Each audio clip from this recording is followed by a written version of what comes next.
Hey everybody, we are at month number 5 for Blackberry Bramble.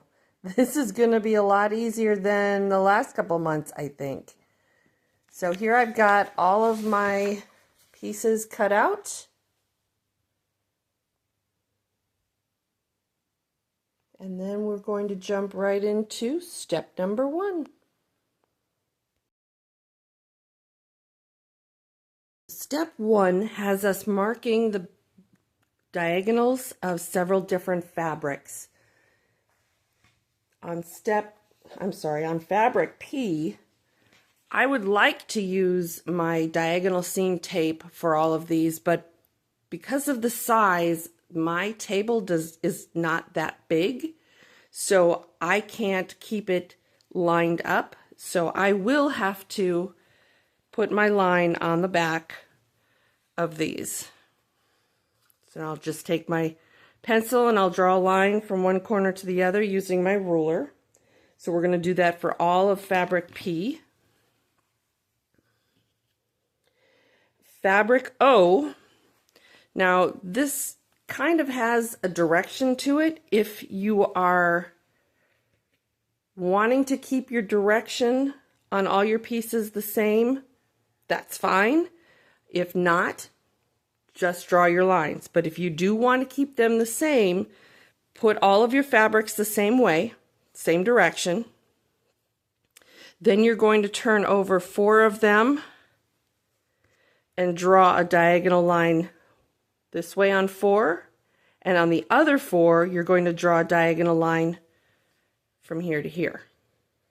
That will keep your design the same direction however you might be doing that. So that's your fabric O. Fabric Q, I'm still going to put my line on the back. You're going to do all of those with a line. And fabric E is getting a little bit smaller, and I can use my diagonal seam tape for that, so that's what I'm going to do there. Otherwise, draw your line on the back, corner to corner. And then same for fabric S, I'm going to use the diagonal seam tape for that too. Or you can draw your line from corner to corner. And that takes care of step number 1.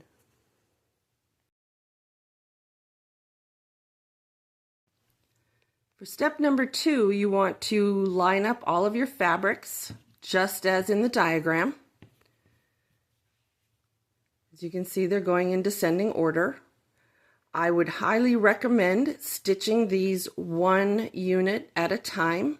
You can do all of this unit together, that's fine if you want to try and chain piece, but I would not try to do this seam and then do this seam all at the same time, because you're going to get yourself confused, because as you can see, you're lining up each of these units, one on the right edge, one on the left edge.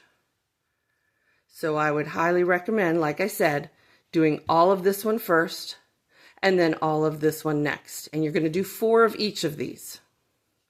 So then your final pieces, oops, are going to look like this.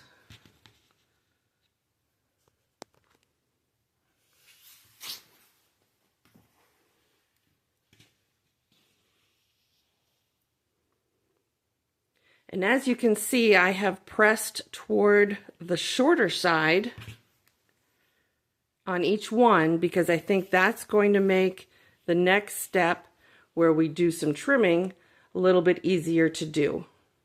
So I've got 4 of these and 4 of these. That is step number 2.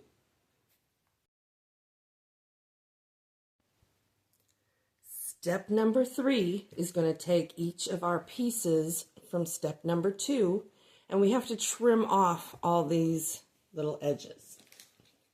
So you're going to take your ruler and you're going to line it up with your corner down here and your corner down here, and then you're going to cut. Take your time, make sure you've got things lined up. So we'll throw that away, and that's going to leave us with this piece here for our next step. Do that with each of the units from step number 2.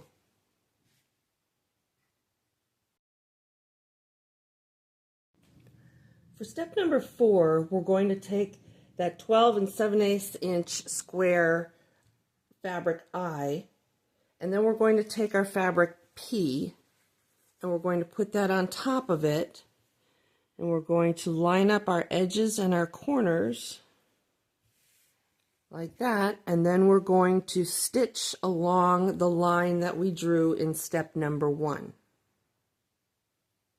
Okay. So when you're done, you'll have that line right in there, stitched. Okay. And you're going to make 4 of those. Once you've got that stitched on all 4 of them, then you're going to trim off your 1/4 inch seam allowance on each one, and then you're going to press that open. So that's your final block. Looks like this for step 4.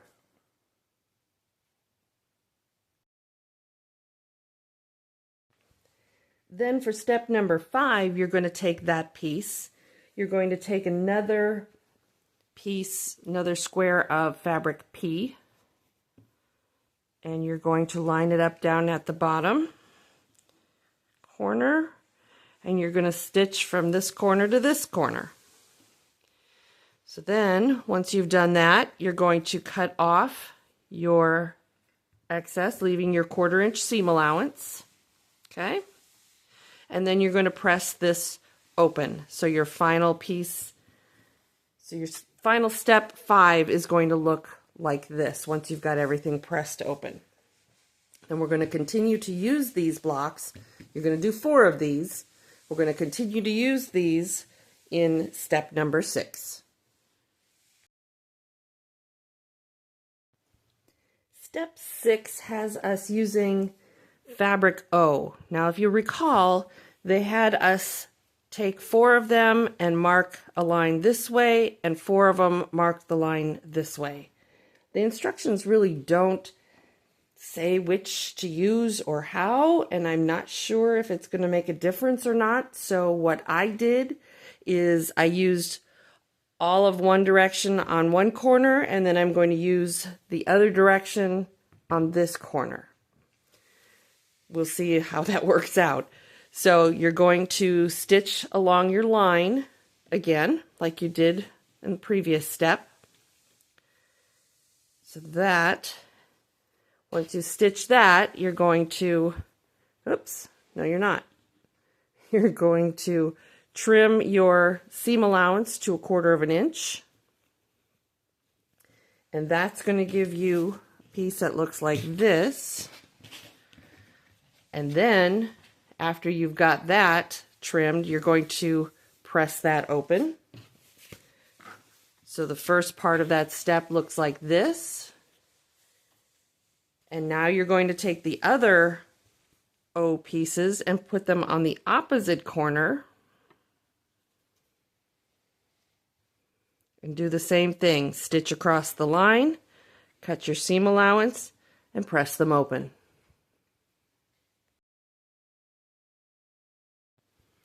Step 7 has us putting the fabric cues on next. So once you've sewn those on just like before, then your finished block is going to look like this. And then we'll go on to step number 8.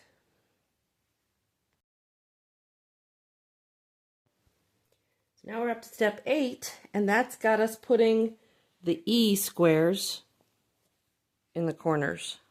So when you've got that sewn on, your finished step will look like that.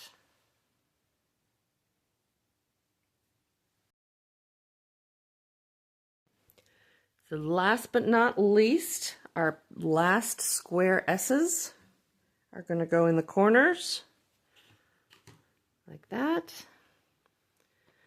So once you've got those on, seams cut and pressed, then your final block is going to look like that.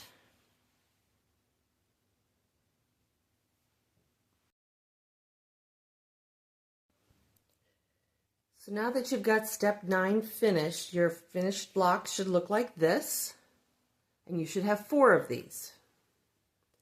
So for step number 10, now we're going to cut them apart.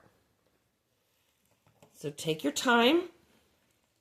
You're going to line up your ruler corner to corner the long way,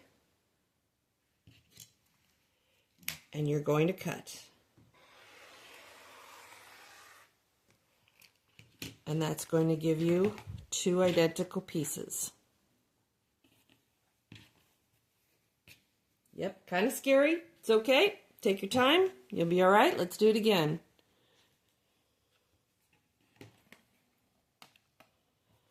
Line up your ruler on the corners.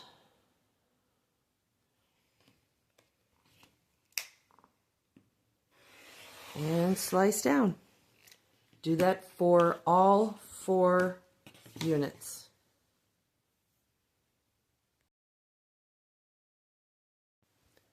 So here we are at our final step, step 11 for the month. We're going to take all of our pieces that we just cut.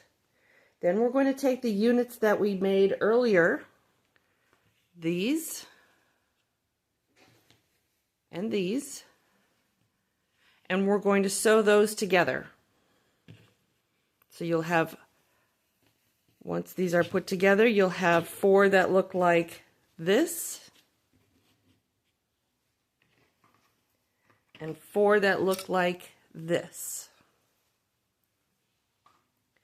Now, one thing that I do want to remind you is that all of these edges, all of these long edges, are all on the bias. So you want to be very careful that you don't stretch them out of shape while you're handling them. Now, in order to put these 2 together, what I did is, like I showed you earlier, in a previous month, I finger pressed them.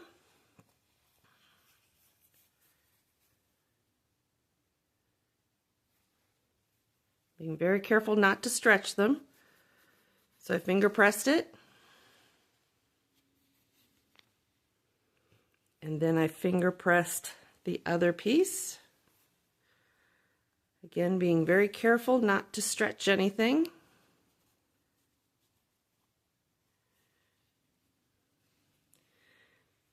Oops, put those together.